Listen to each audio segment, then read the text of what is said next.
হয় কিছুদিন পূৰ্বে আমি ওদালগুৰি জিলাৰ চাৰগাঁৱৰ সমীপৰ তথা চাৰগাঁৱৰ বুকুৰ মাজেৰে বৈ যোৱা কালপানী নদীৰ যি গৰাখহনীয়া সেই গৰাখহনীয়াৰ বাতৰি আমি সম্প্ৰচাৰ কৰিছিলোঁ পুনৰ আমি আজি আহি সেই একেটি স্থানতে উপস্থিত হৈছোঁ বুলি ক'ব লাগিব কাৰণ সেই কালপানী নদীৰ যি ভয়াৱহ ৰূপ বা গৰাখহনীয়াৰ যি ভয়াৱহতা তাৰ বাবে আচলতে এতিয়া এটা পৰিয়াল প্ৰায় উচন হোৱাৰ পথত বুলি ক'ব লাগিব এয়া মোৰ সহযোগী ভিডিঅ' জাৰ্নেলিষ্ট গিৰিনে দেখুৱাইছে চাওক এইটো হৈছে কালপানী নদীৰ গৰাখহনীয়া এয়া চাওক কেনেকৈ তীব্ৰভাৱে গৰাখহনীয়াৰ সৃষ্টি হোৱাৰ ফলশ্ৰুতিত ৰাম ৰতন গৌৰ নামৰ এটা পৰিয়ালৰ এতিয়া ঘৰ প্ৰায় উচন হোৱাৰ পথত বুলি ক'ব লাগিব বিগত প্ৰায় 50 বছৰতকৈ অধিক কাল এই স্থানত তেওঁ আচলতে ঘৰ বান্ধি জীৱন নিৰ্বাহ কৰিছিলে এইগৰাকী ৰাম ৰতন গৌৰ নামৰ ব্যক্তিয়ে সমগ্ৰ পৰিয়ালটোৰ লগত কিন্তু আহি এতিয়া ঘৰটোৰ প্ৰায় 10 মিটাৰমান বাকী আছে আৰু 10 মিটাৰমান যোৱাৰ পিছতেই এতিয়া তেওঁলোকৰ পৰিয়ালটোৰ ঘৰখন সম্পূৰ্ণৰূপে উচন হৈ পৰিব প্ৰতিদিনে ইয়াৰ তীব্ৰ ৰূপ ধাৰণ কৰিছে গৰাখহনীয়া এই কালপানী নদীয়ে প্ৰতি বছৰতেই বৃদ্ধি হোৱাৰ ফলশ্ৰুতিত এই যি গৰাখহনীয়া তেওঁলোকৰ যি অন্যান্য খেতি মাটি আছিল বা অন্যান্য যি মাটি আছিলে সকলোবিলাক ইতিমধ্যে নৈৰ গৰ্ভত জাহ গ'ল এতিয়া কেৱল বাকী আছে তেওঁলোকৰ এই ঘৰখন এতিয়া ঘৰখনো কোন সময়ত এতিয়া উচন হ'ব তাৰ কোনো ঠিকনা নোহোৱা হৈ পৰিছে ইয়াৰ পূৰ্বেও আমি বাতৰি সম্প্ৰচাৰ কৰিছিলোঁ এই কালপানী নদীৰ গৰাখহনীয়াৰ যি তীব্ৰ ৰূপ সেই তীব্ৰ ৰূপৰ ওপৰত কিন্তু চৰকাৰখনে যি ব্যৱস্থা গ্ৰহণ কৰিব লাগিছিল সেই ব্যৱস্থা গ্ৰহণ নকৰা পৰিলক্ষিত হৈছে এইগৰাকী হৈছে ৰাম ৰতন গৌৰ মই তেওঁৰ পৰা জানিবৰ কাৰণে চেষ্টা কৰিম দাদা কিমান বছৰ ধৰি এই গৰাখহনীয়া এনেকৈ চলি আছে এইটো কমচে কম এইটো 10 বছৰমান হৈ গ'ল হয় 10 বছৰ লাহে লাহে হৈ আছিল এতিয়া এইবাৰ বেছিকৈ হৈ গ'ল আপুনি কিমান দূৰত আছিলে আগতে বহুত দূৰত আছিলোঁ আমি হয় ঘৰ ইয়াত কিমান বছৰ বনোৱা হ'ল 52 বছৰমান হ'ল বেছি এতিয়ালৈকে কিমান মাটি আপোনাৰ নৈৰ বুকুত গ'ল 1 বিঘামান গ'ল এতিয়া যদি এনেকৈ গৰাখহনীয়া প্ৰতি বছৰে বৃদ্ধি হৈ থাকে তেনেহ'লে ঘৰ কেনেকৈ ক'ত থাকিব আৰু নাই আৰু জাগাই নাই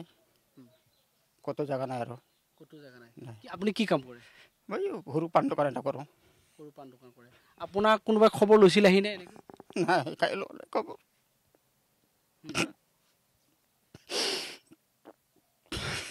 কায়ো খবৰ নল'লে আহি কি ক'ব চৰকাৰখনক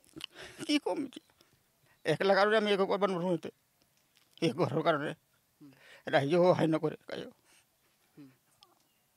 আৰু ৰাতি ভয় লাগে নালাগে ভয় লাগে কোন সময়ত ঘৰখন উঠাই নিয়ে তাৰ ঠিকনা নাই বৰষুণ আহিলে এনেই থাকোঁ পহৰা দি থাকোঁ হয় বৰষুণ আহিলে আচলতে পহৰা দি থাকে চাওক ক্ৰন্দন শোকত কান্দি পৰিছে এইগৰাকী ৰাম ৰতন গৌৰ কাৰণ তেওঁলোকৰ সপোনৰ ঘৰখন তেওঁ সুন্দৰভাৱে আজিৰ পৰা 52 বছৰ পূৰ্বে চোতালত চাই আহক যায় চব মাল বস্তু চব বাহিৰত ওলাই থৈ দিছোঁ সেইটো ঘৰ ভাঙছোঁ তাৰমানে কোন সময়ত যাব লাগে তাৰ ঠিক নাই বৰষুণ হ'লিয়ে তাৰমানে ভয় লাগি যায় কান্দি পৰিছে আৰু এয়া ৰাম ৰতনৰ পৰিয়াল তেখেতৰ জীয়ৰী আছে 2 বোৱাৰী আছে পত্নী আছে নাতি আছে এই সপোনৰ ঘৰখন এতিয়া কোন সময়ত আচলতে নৈৰ গৰাখহনীয়াই উচন কৰিব তাৰ কোনো ঠিকনা নহয় পৰিছে তাৰ বাবে আচলতে এতিয়া তেওঁলোকৰ মূৰে কপালে হাত দিবলগীয়া হৈছে তেওঁলোকে শোকত ভাগি পৰিছে এই কাৰণেই যে সুন্দৰভাৱে তিলকৈ যি ঘৰখন সজাই তুলিছে এতিয়া সেই ঘৰখন ধ্বংস হোৱাৰ পথত কিমান বছৰ ধৰি আপুনি এই নদীৰ এই ৰূপটো দেখা পাই আছে বা গৰাখন 12 বছৰমান হ'ল 12 বছৰমান হ'ল আগতে ঘৰটো আমাৰ সিফালে আছিল তাৰপৰা আমি ভাঙি আনলো ইফালে নদীত আছিল ঘৰটো তাৰপৰা আমি ইয়াতে আনলো এনে আনিতে এইটো আৰু গৰাখহনী হৈ আছে ৰাজ্য খবৰে নলয় আমাক নদী আগধাই হাবিৰ মাজত আছিল এতিয়া ছাগলী গৰু সবকে লৈ একে হাহাকাৰ আমাৰ